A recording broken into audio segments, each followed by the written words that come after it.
नमस्कार। बहुत सारे साथियों ने ये सवाल मुझसे किया है कि ब्लैक फंगस का जो ख़तरा आया है इससे आखिर हम कैसे बच सकते हैं, इससे कैसे निपट सकते हैं। इसी पर आज थोड़ी सी बात करते हैं। मुझे लगता है कि इस पर बहुत ज़्यादा कुछ सामान्य ज्ञान देने की ज़रूरत नहीं है। आपने काफ़ी कुछ पढ़ लिया होगा, काफ़ी कुछ देख लिया होगा, कई दिनों से इसकी चर्चा चल रही है। मुझे दरअसल इस पर बहुत ज़्यादा बात करने की ज़रूरत लगी नहीं। क्यों नहीं ज़रूरत लगी, इसका रहस्य मैं बाद में खोलूँगा, लेकिन इसके पहले यह बात बताता हूँ कि आखिर कैसे हम इससे बच सकते हैं। यह बात ठीक है कि कोरोना मरीज़ों का मैंने काफ़ी इलाज किया है, हज़ारों लोगों का इलाज किया है, लेकिन ब्लैक फंगस का कोई भी मरीज़ मेरे सामने अभी तक नहीं आया है। इस नाते एक सवाल मेरे सामने भी खड़ा होगा कि आखिर मैं कैसे इससे बचने या इलाज का तरीका बता सकता हूँ। लेकिन हाँ, बताया जा सकता है, कुछ इशारे किए जा सकते हैं और वे कारगर होंगे। उसकी वजह यह है कि होम्योपैथी जिसके ज़रिए मैं काम कर रहा हूँ वह लाक्षणिक चिकित्सा पद्धति है और लक्षणों के मामले में ये सहूलियत रहती है कि बीमारी चाहे आने वाली हो, चाहे सामने हो, चाहे कोई मरीज आपके पास आया हो या न आया हो, लेकिन लक्षण अगर स्पष्ट हैं तो उनका इलाज या बचाव का रास्ता सुझाया जा सकता है। उसी हिसाब से मैं बात करूंगा। तो सबसे पहले तो यह बात करूंगा कि आखिर यह क्यों फैलता है या कितना इसका खतरा है। तो एक बात आप समझ लीजिए कि यह बीमारी कोई नई नहीं है और दूसरी बात यह है कि इसका कोविड से कोई भी लेना देना नहीं है। हाँ, जब मैं यह कह रहा हूँ कि कोविड से इसका कोई लेना देना नहीं है तो कुछ लोगों को आश्चर्य लग सकता है, लेकिन बात सच है। कारण यह है कि ये बीमारी बहुत पहले से है और सिर्फ उनको होती है जिनकी इम्यूनिटी या रोग प्रतिरोधक क्षमता बहुत ज़्यादा कमज़ोर हो चुकी हो, यानी वे रोग प्रतिरोधक क्षमता के मामले में मृत प्राय हों। ऐसे लोगों को सिर्फ यह हो सकता है। दरअसल कभी आपने देखा होगा, कोई चित्तीदार केला देखा होगा, सड़े हुए आलू देखे होंगे, सड़े हुए टमाटर देखे होंगे या मौसम्मी देखा होगा, सेब पर दाग धब्बे देखे होंगे। तो यह सब क्या है? यह सब फंगस ही है। वही है जो ये ख़तरा हमारे सामने दिख रहा है, हम सब रोज़ सब्जियों में, फलों में देखते हैं। हमेशा याद रखिए कि ऑर्गेनिक चीज़ों पर ही फंगस का ख़तरा होता है या फंगस वहीं पर पनपती है। फफूंद जिसको हम कहते हैं वहीं पर पनपती है। यह फफूंद एक स्वस्थ व्यक्ति में कुछ भी खतरे का सबब नहीं बनती है, कोई भी खतरा नहीं कर सकती है, उसका कोई असर नहीं होता है। लेकिन जब हमारी जीवनी शक्ति, हमारी रोग प्रतिरोधक क्षमता इतनी ज़्यादा कमज़ोर हो जाए कि फंगस भी वहाँ पनपने लगे तो बात बनती है। तो इसमें हो क्या रहा है, एक बात समझिए कि कोविड से क्यों नहीं संबंध है। क्योंकि कोविड जिसको हो गया है बिल्कुल ज़रूरी नहीं है कि उसको ब्लैक फंगस हो। कोविड होने के बाद जिनको ब्लैक फंगस हो रहा है तो कोविड की वजह से नहीं हो रहा है, बल्कि कोविड के इलाज की वजह से हो रहा है। यह मैं बहुत समय पहले से कहता आ रहा हूं कि इलाज का तरीका बहुत ज़्यादा गलत है, जिसके नाते तमाम लोगों की मौतें हुई हैं, तमाम लोग गंभीर हालत में पहुंचे हैं और तमाम लोग पोस्ट कोविड सिम्टम से जूझ रहे हैं। तो दरअसल इसमें क्या है, एंटीबायोटिक और एस्टेरॉइड दो मुख्य कारण हैं। इसके अलावा एंटीपायरेटिक, एंटीवायरल जो भी दवाइयाँ दी जाती हैं तमाम सारी, वे सब खतरे का कारण बनती हैं। तो आपाधापी में, डर के माहौल में मरीज को बचाने के लिए, किसी भी तरह से उसकी प्राण रक्षा के लिए डॉक्टर जो है एस्टेरॉइड देता है बहुत सारी मात्रा में, एंटीबायोटिक लगातार देता है और ऐसे में कई बार होता है कि कमज़ोर मरीज़ इतना ज़्यादा भीतर से कमज़ोर हो जाता है कि उसकी इम्यूनिटी बिल्कुल डैमेज वाली स्थिति में आ जाती है। और जब हालत इतनी ज़्यादा ख़राब हो जाए इम्यूनिटी के स्तर पर, तो एक फफूंद भी बहुत बड़ी बीमारी की शक्ल में शरीर में दिखाई देने लगता है। तो यह बहुत सीधी सी बात है।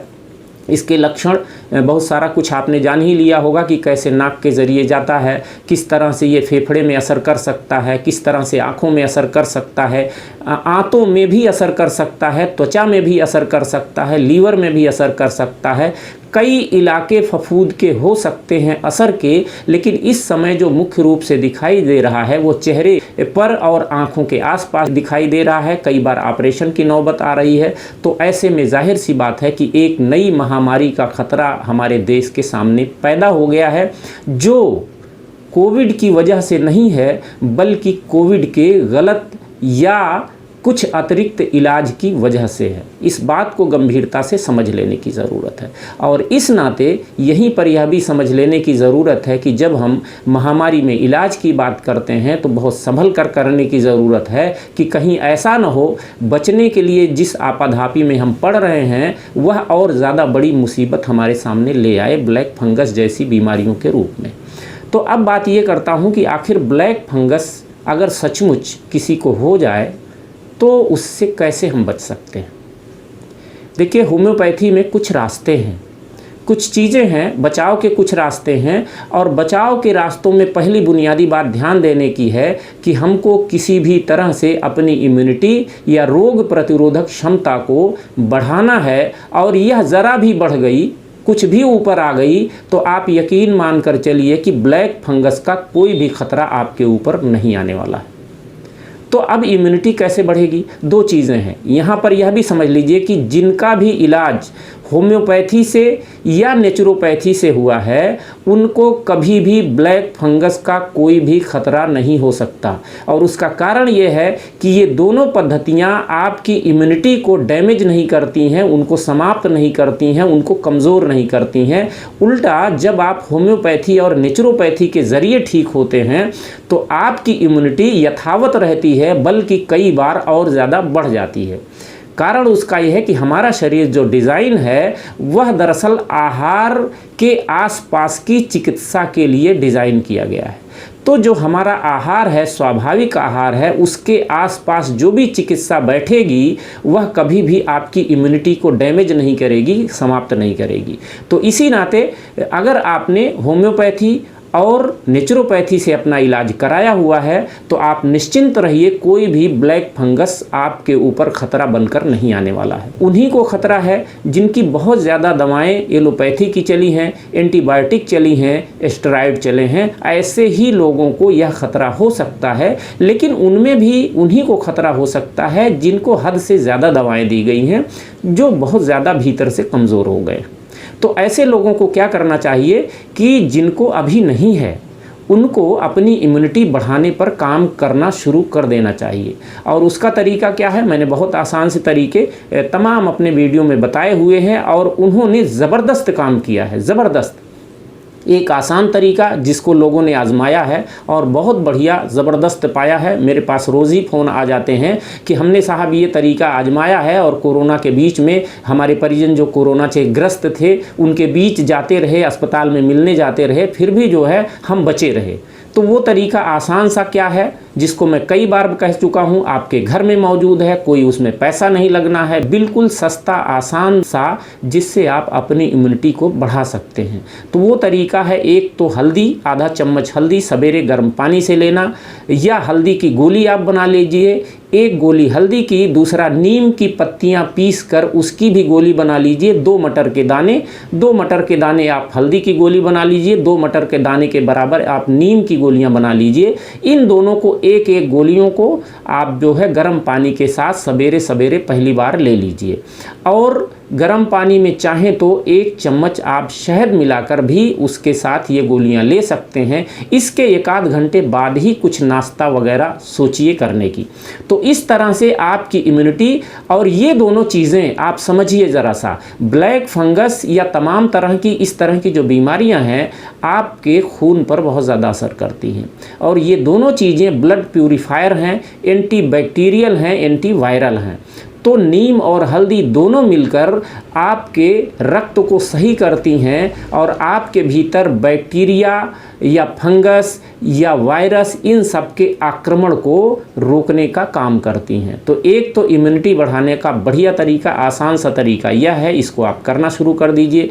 दूसरा ये है कि बायोकेमी, होम्योपैथी की जिसको आप बहन कह लीजिए, बायोकेमी की दवा है 5 फास्ट जो है, इसको ले आइए और इसको 4 गोली सवेरे, दोपहर और शाम को जीभ पर रखकर आपको चूसना है।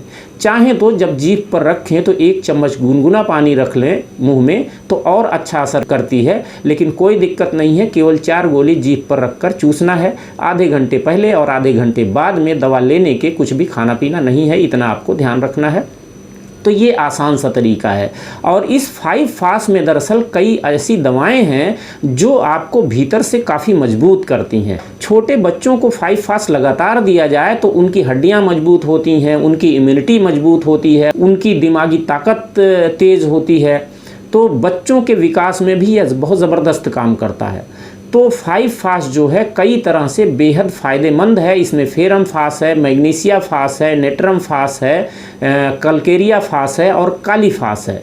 तो ये सारी दवाएं मिलकर एक तरह से ज़बरदस्त नर्व टॉनिक का काम करती हैं। जो भी दिमाग का काम करने वाले लोग हैं, जो भी मन से बहुत ज़्यादा सोचने का काम करते हैं, कल्पनाओं का काम करते हैं, लिखने पढ़ने का काम करते हैं, जिनका दिमाग बहुत ज़्यादा इस्तेमाल होता है, ऐसे लोगों के लिए भी यह बहुत अच्छी दवा है। यह दवा एक किसी बीमारी के लिए नहीं है, कई सारी बीमारियों में इस्तेमाल हो सकती है। तो फेरम फास्ट जो है आपको ब्लैक फंगस की दृष्टि से काफ़ी सिम्टम इसके हैं। मैग्नीशिया फास्ट में काफ़ी सिम्टम मिलते हैं। काली फास्ट में कई लेवल पर जब यह दिमाग में बीमारी पहुंचने लगती है तो काली फास्ट में कई लक्षण मिलते हैं। तो ये सारी दवाएं इसमें जो शामिल हैं, भले ही अभी तक किसी ने इस्तेमाल नहीं किया है, लेकिन ये सारी दवाएं मिलकर आपको बचाएंगी, आपकी इम्यूनिटी को मजबूत करेंगी। तो ये 5 फास्ट आप इस्तेमाल कर सकते हैं। इसके अलावा बहुत ज़्यादा डरते हों तो 3 दवाएं आप नोट कर सकते हैं जिनमें लक्षण मौजूद हैं जो प्रिवेंशन का काम कर सकती हैं, पहले से ही बचाने में आपकी मदद कर सकती हैं ब्लैक फंगस से। वो 3 दवाएं क्या हैं? पहली दवा है अर्जेंट्रम नाइट्रिकम 1 mg। अर्जेंट्रम नाइट्रिकम पावर होगी 1 mg। दूसरी दवा है रस्टाक्स 1 mg और तीसरी दवा है बेलाडोना 1 mg। तो तीनों दवाएं रस्टाक्स, बेलाडोना, अर्जेंट्रम नाइट्रिकम, ये तीनों दवाएं 1 mg पावर में होंगी या कह लें आप 1000 पावर में होंगी। और इसको आप ला करके 2 बूंद एक की किसी की शुरुआत कीजिए आप। जैसे कि मान लीजिए अर्जेंट्रम नाइट्रिकम की 2 बूंद आपने जीभ पर टपका ली, उसके 15 मिनट बाद आप जो है रस्टाक्स की 2 बूंद जीभ पर टपका लीजिए, उसके 15 मिनट बाद फिर बेलाडोना की 2 बूंद टपका लीजिए। बस इतना ही करना है और 3 दिन लगातार कर दीजिए, एक बार हर दिन 3 दिन तक लगातार। इसके बाद छोड़ दीजिए, महीने भर 20 दिन आपको लेने की ज़रूरत नहीं है। हफ्ते में 1 बार आप थूजा 1 mg 1 बार ले सकते हैं, यह भी बचाव का काम करेगी। और थूजा दिलचस्प दवा है, ये वैक्सीनेशन की जो गड़बड़ियाँ होती हैं, वैक्सीन लगाने के बाद जो साइड इफ़ेक्ट आते हैं उनको भी ये कमज़ोर करती है, उनको भी समाप्त करती है। तो ये बस कुछ आसान सी दवाएं हैं। इसके अलावा दवाएं दरअसल तमाम हैं। जब भी सिम्टम आएंगे ब्लैक फंगस के, आपको कुछ भी सिम्टम आने लगे, एक बात यह भी ध्यान दीजिए, ब्लैक फंगस के जो लक्षण हैं बहुत आराम से आते हैं, इतनी तेज़ी से अचानक इसका हमला नहीं होता। कई बार पता ही नहीं चलता कि ये ब्लैक फंगस है, क्योंकि आपको किसी एक तरफ सिर दर्द होना शुरू होगा या आंखों में दर्द होना शुरू होगा या कुछ और 2-4 लक्षण आएंगे, तो ये बहुत धीरे धीरे आना शुरू होंगे। तो इस नाते इसमें पता नहीं चलता है। तो कुछ भी लक्षण आना शुरू हो, सोचने की ज़रूरत ही नहीं है कि ब्लैक फंगस है या क्या है। बस लक्षण आए और आप अपने डॉक्टर से मिलें, होम्योपैथ से मिलें, अच्छे होम्योपैथ से मिलें और उसको लक्षण बताएं, तो लक्षणों के हिसाब से दवा देगा और बीमारी वहीं रुक जाएगी, बिल्कुल आगे नहीं बढ़ने वाली है। और आगे बढ़ जाए तो भी अगर लक्षण साफ हैं तो यह मानकर चलिए कि होम्योपैथी आपको पूरी तरह से उबार लेगी, किसी ऑपरेशन की नौबत आपके सामने नहीं आएगी, आप बच सकते हैं आसानी से, कोई मुश्किल नहीं है। शुरुआती दौर में एलोपैथी में भी बचने के कई रास्ते हैं, तमाम दवाएं हैं जिनसे लोग बच जाते हैं, कोई ख़तरा नहीं होता है। लेकिन होम्योपैथी तो ज़बरदस्त है, यह आपको कहीं से साइड इफ़ेक्ट नहीं देगी। और शुरू में जो मैंने कहा था कि आखिर मुझे ज़्यादा बात करने की ज़रूरत क्यों नहीं लगी थी, तो उसका कारण ये है कि यह बीमारी बहुत ज़्यादा ख़तरनाक स्थिति में नहीं आने वाली है जो मुझे लगता है। यह कोई महामारी नहीं बनने वाली है, यह महामारी बनाई जा सकती है, यह बात भी सही है, इसके बावजूद यह महामारी नहीं बनने वाली है। कारण इसका यह है कि इस समय बहुत सारे लोग देश में जागरूक हुए हैं और उन्होंने अपना इलाज नेचुरोपैथी या होम्योपैथी के तरीके से किया है। अहमदनगर में महाराष्ट्र में और जयपुर में राजस्थान के हमारे मित्र हैं विश्वरूप राय चौधरी, उन्होंने 2-2 अस्पताल बहुत बड़े बना दिए हैं, जिसको कह लीजिए ओपन हॉस्पिटल, खुले आसमान में हॉस्पिटल जिसमें हज़ार हज़ार लोग एक साथ भर्ती हो सकते हैं और बड़े आराम से 3-4-5 दिन में नेचुरोपैथी के तरीके से बिना दवा के इलाज करा के ठीक होकर जा रहे हैं। तो ऐसे लोगों को सवाल ही नहीं है कि कोई ब्लैक फंगस का खतरा पैदा हो। होम्योपैथी से इलाज कराने वाले लोगों को भी कोई खतरा नहीं है। तो काफ़ी बड़ी संख्या ऐसी है देश में, वो करोड़ों की संख्या है जिन्होंने घर में कुछ आसान सी सावधानियां की, उससे ठीक हुए हैं, उनको भी कोई खतरा नहीं है। तो यह महामारी उस तरह से नहीं फैलने वाली है, यह सिर्फ उन्हीं में होने वाली है जिनकी बहुत ज़्यादा एलोपैथी दवाइयाँ हुई हैं और जिनकी इम्यूनिटी बहुत ज़्यादा कमज़ोर हो गई है। तो वह संख्या बेहद कम है। हाँ, अगर इलाज में जानबूझकर ये पैदा कर दिया जाए, सबको अनाप शनाप दवाइयाँ दी जाएं, सबकी इम्यूनिटी जानबूझकर डैमेज कर दिया जाए, तो जाहिर सी बात है कुछ दिन बाद यह भी महामारी की शक्ल में दिखाई दे सकती है। तो इस नाते मुझे लगा था कि इस पर बहुत ज़्यादा डरने की और डराने की ज़रूरत नहीं है। इसका इलाज मौजूद है। दुर्भाग्य से ये है कि जहाँ इलाज मौजूद है उसकी चर्चा हमारे मीडिया के लोग नहीं करते हैं। आज बस इतनी सी बात। बहुत बहुत धन्यवाद। वंदे मातरम।